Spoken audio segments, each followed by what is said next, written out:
आदाब, खबरनामे में आपका खैर मकदम है। मैं हूं सबिया खान। पहले अहम खबरों की सुर्खियां। SIR के मामले पर लोकसभा में तात्तुल, लोकसभा दिन भर के लिए मुलतवी। तात्तुल को हल करने के लिए लोकसभा स्पीकर ने फ्लोर लीडरों से की मुलाकात। अगले मंगल और बुध को लोकसभा में इंतखाबी इस्लाहात पर होगी बहस।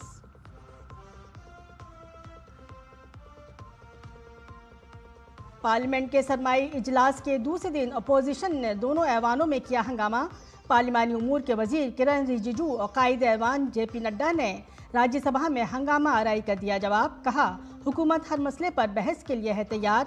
Manipur goods and services tax bill ऐवान बाला से मंजूर।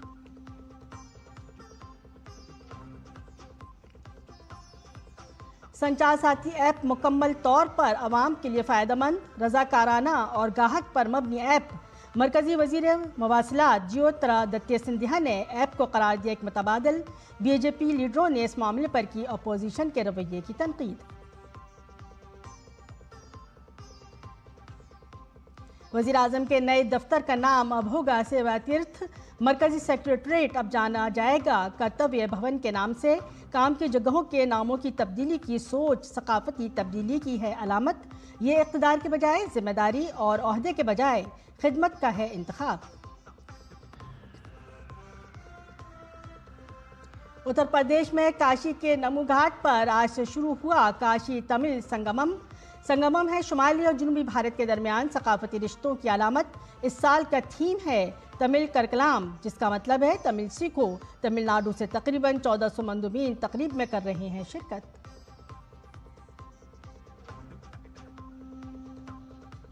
BJP लीडर सुवेंदु अधिकारी ने मगरबी बंगाल में एक ऑडियो क्लिप किया जारी।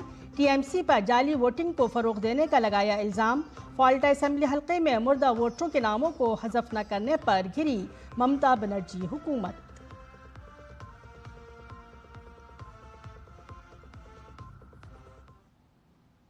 खबर तफसील से।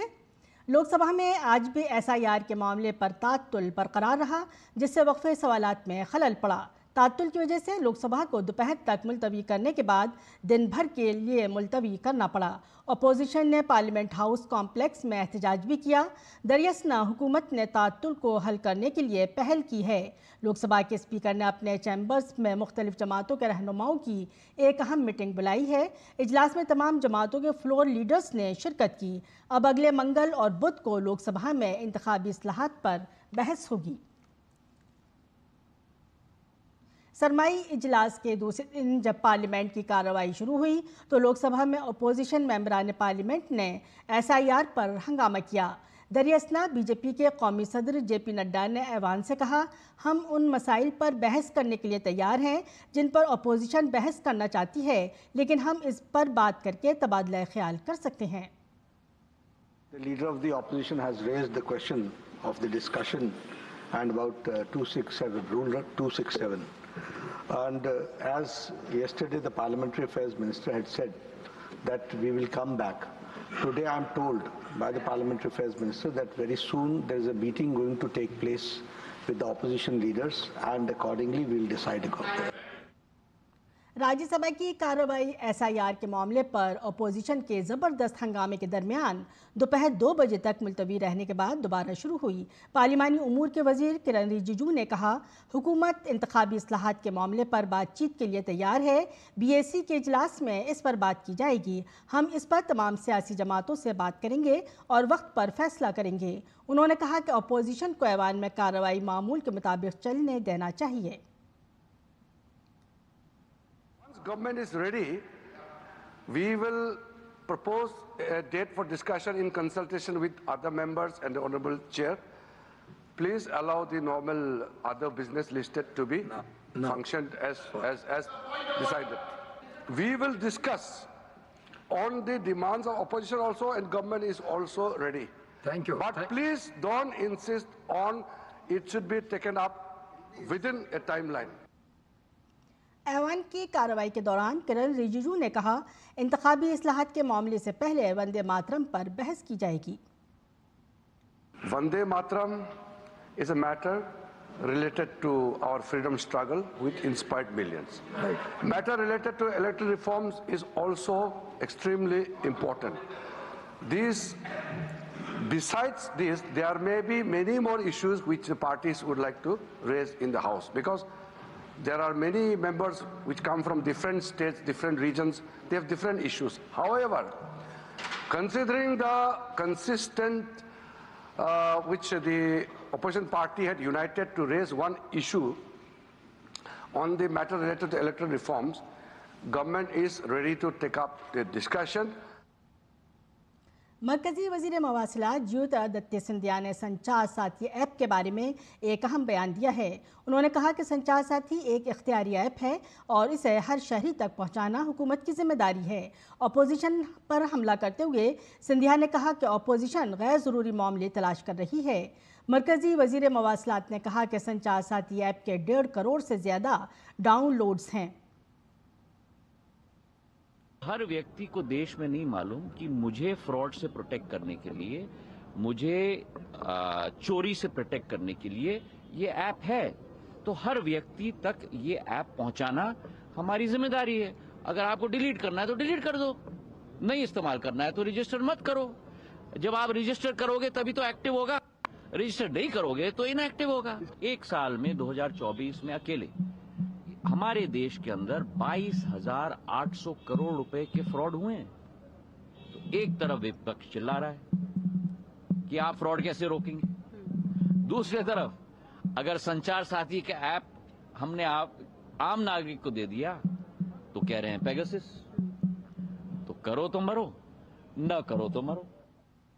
मरकजी वजीर मवासिलात ने कहा कि संचार साथी ऐप के 1.5 करोड़ से ज़्यादा डाउनलोड्स हैं। आज तक संचार साथी ने तकरीबन 2.25 करोड़ जाली मोबाइल कनेक्शन मुनक़ते करने में अपना रोल अदा किया है।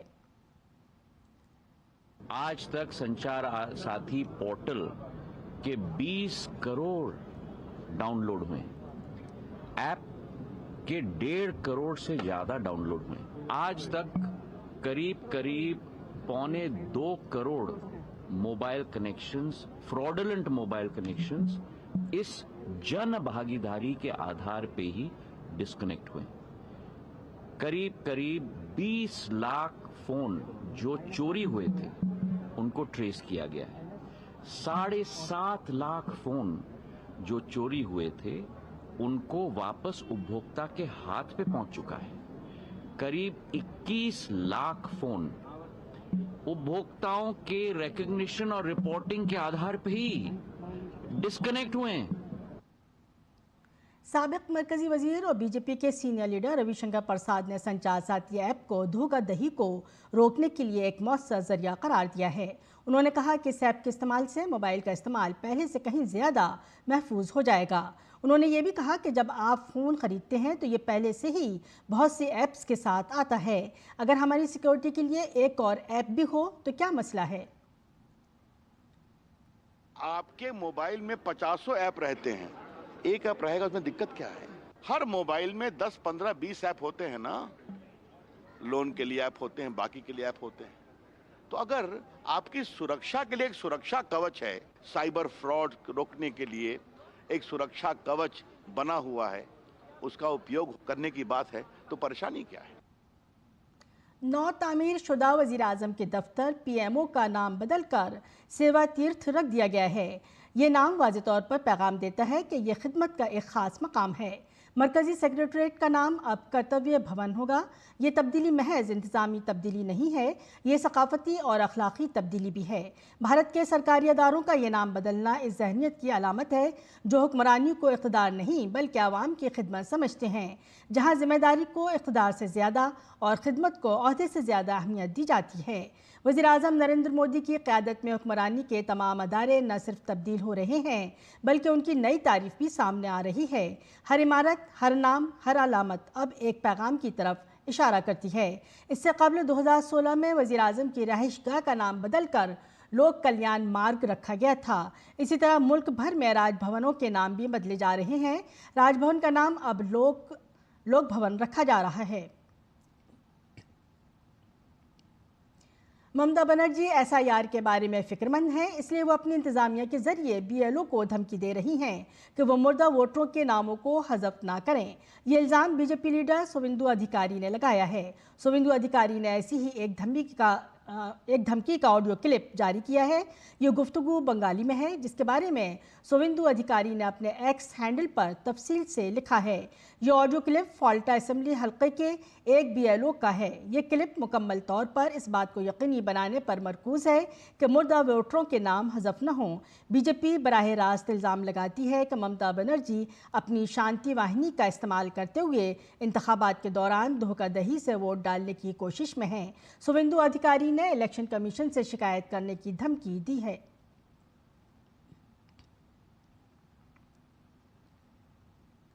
मगरबी बंगाल में एसआईआर पर सियासी तनाज़ा अपने उरूज पर पहुंच गया है।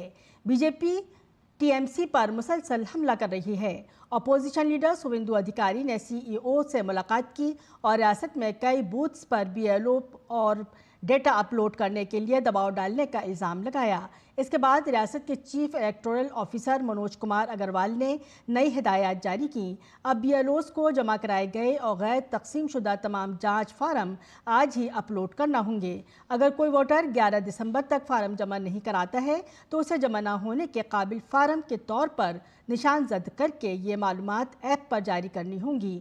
दूसरी तरफ इन बूथ्स पर जहां जमा ना होने के काबिल फार्मों की तादाद 0 से 20 के दरमियान है, तमाम डेटा की अच्छी तरह से तस्दीक करने की भी हिदायत दी गई हैं।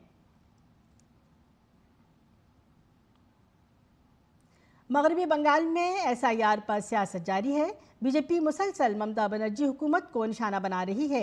बीजेपी का दावा है कि रियासती हुकूमत एसआईआर के अमल के जरिए जाली वोटरों को हटाने से खौफ में है। हमारे नामनिगार मोहित शुक्ला ने इस मामले पर मगरबी बंगाल बीजेपी के नायब सदर जगन्नाथ सरकार से बात की।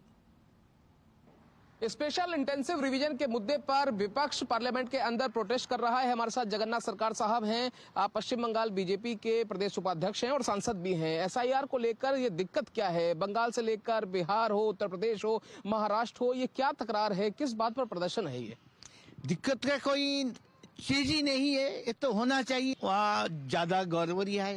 गड़बड़ी कौन किया? टीएमसी ने किया। वहाँ ज्यादा डेड वोटर है, फेक वोटर है और रोहिंग्या वोटर है, बांग्लादेशी मुस्लिम वोटर बना दिया। इसलिए ये एसआईआर के बारे में सफाई हो जाएगा। सरकार जाने का डर तो नहीं है? कहीं ऐसा हो कि सरकार चली जाएगी, एसआईआर में फेक वोटर बाहर जाएंगे, साथ ही सरकार भी चली जाएगी? ये तो चुनाव है अगली, तो उनका जो ये वोटर है सारी ममता का सपोर्ट करते हैं। क्यों? ममता का नारा दल का है जय बांग्ला, बांग्लादेश का नारा है। वो लोभा के उधर का बांग्लादेशी मुस्लिम लोग के यहाँ वोटर बना के वो सत्ता हासिल करने के लिए वो हमेशा प्रयासी है। इसलिए डर गया, उनका हटा देंगे एसआईआर में तो कैसे जीतेंगे वो। इसलिए हार निश्चित है। प्रेस कर रहे हैं पार्लियामेंट में, उनको क्या संदेश देंगे, क्या कहेंगे एसआईआर के मुद्दे पर? एसआईआर के मुद्दे पर कोई लीगली कोई क्वेश्चन ही नहीं है उनका चर्चा के लिए, इसलिए तैयार नहीं हो रहा है। हल्ला बोल के जनता के गुमराह कर रहा है। जिस तरीके से एसआईआर पर तकरार हो रही है, क्योंकि विपक्ष मुद्दा विहीन हो गया है, यही वजह है कि हर दिन संसद के अंदर नए नए हंगामे रोज हो रहे हैं। दिल्ली से कैमरा पर्सन आनंद कश्यप के साथ मैं मोहित शुक्ला, दूरदर्शन न्यूज। और अब बात करते हैं उत्तर प्रदेश में काशी तमिल संगमम के आज से शुरू हुए चौथे एडिशन की खबरों की।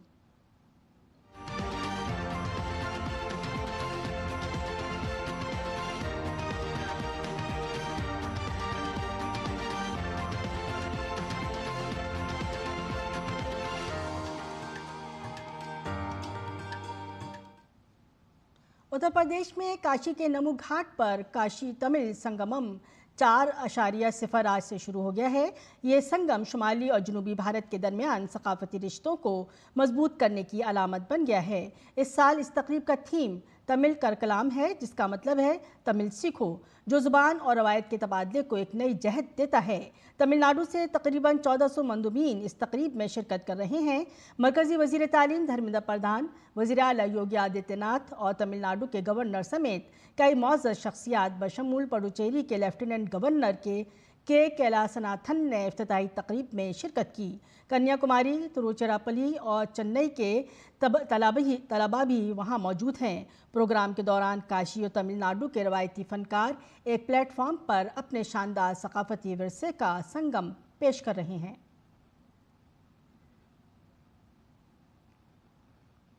काशी तमिल संगमम 4.0 आज से शुरू हो गया है।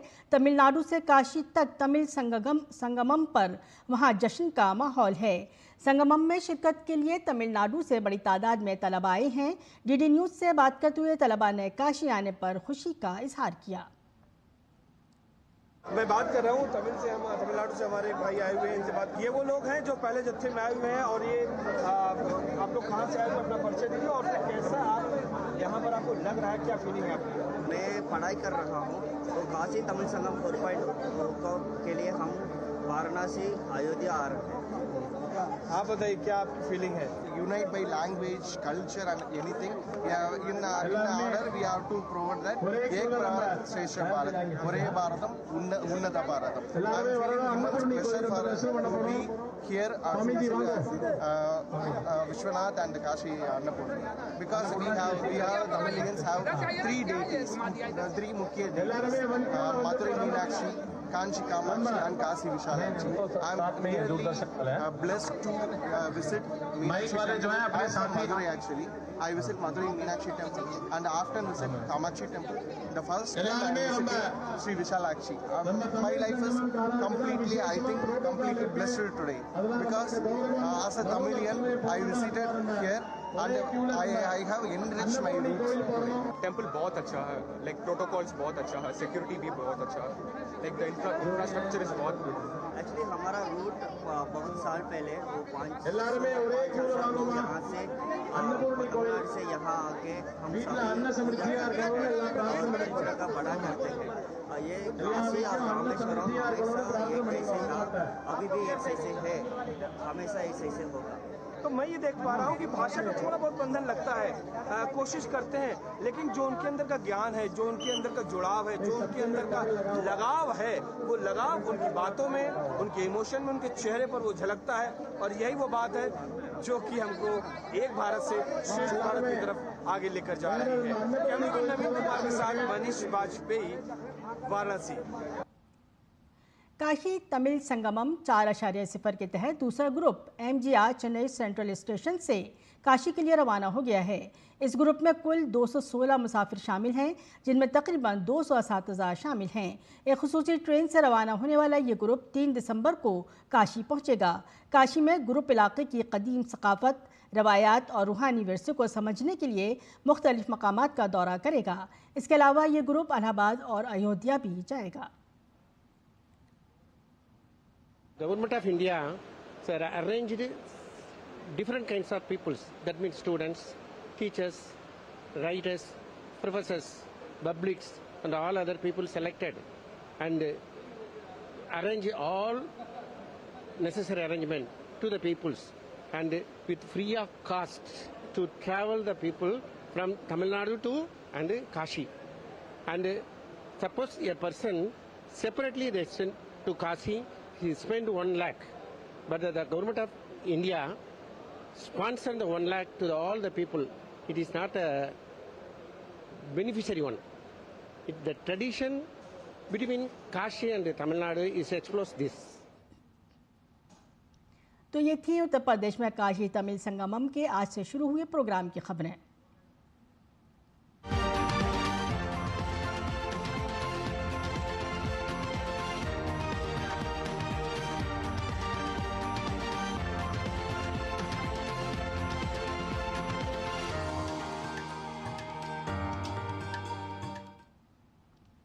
कर्नाटक में हुकूमत की क़यादत के सिलसिले में फिर से ब्रेकफास्ट का सियासी ड्रामा एक बार फिर छिड़ गया है। आज कर्नाटक के वज़ीर आला सिद्धारमैया नायब वज़ीर आला DK शिव कुमार की दावत पर उनकी रहायशगाह पर ब्रेकफास्ट मीटिंग के लिए पहुंचे। नायब वज़ीर आला और उनके भाई DK सुरेश ने उनका अपने घर पर इस्तकबाल किया। दोनों रहनुमाओं ने इससे कबल हफ्ते को वज़ीर आला की रहायशगाह पर मुलाकात की थी। इस मौके पर CM सिद्धारमैया ने दोहराया कि दोनों फरीक सिर्फ हाईकमान की बात usual both of us should listen to the whatever decision taken by the High Command. Whether it is mostly Rahul ji and Sonia ji and Karge ji. आज 2 दिसंबर ये आलूदगी पर काबू पाने का कौमी दिन है। ये दिन 1984 की हौलनाक रात की याद दिलाता है जिसने हज़ारों जानें ले लीं। हम बात कर रहे हैं भोपाल गैस सानहे की, जो इंसानी तारीख के बदतरीन सनती हादसात में से एक है। आइए इस खुसूसी रिपोर्ट में हम समझते हैं कि ये दिन क्यों मनाया जाता है और आलूदगी हमारे लिए कितना संगीन खतरा है।